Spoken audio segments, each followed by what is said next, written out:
There is a subtle kind of exhaustion that is not physical. It appears in the way the world is read, or no longer read. Signs are seen but not interpreted. Forms are perceived but no longer understood as carriers of meaning. A tree is a tree. A gesture is a gesture. A sentence is a sentence.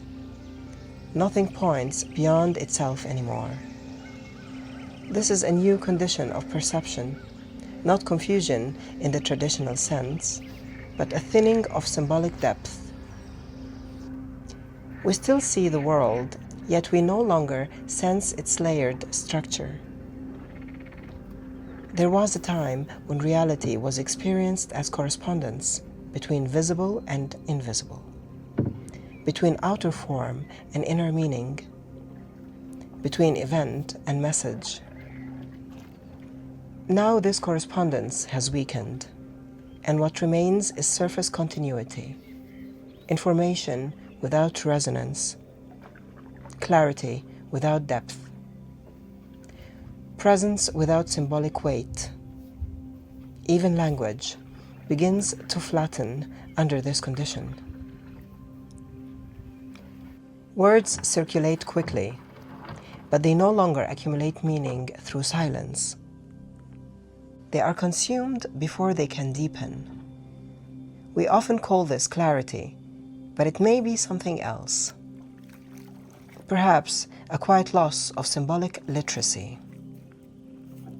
The capacity to perceive meaning beyond the immediate has begun to fade.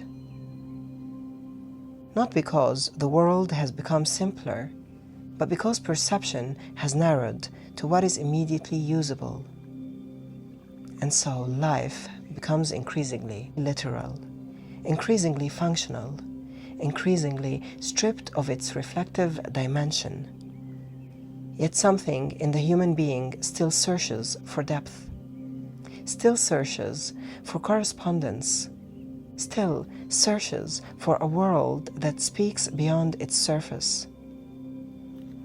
The question is not whether meaning exists. The question is whether perception can still recognize it.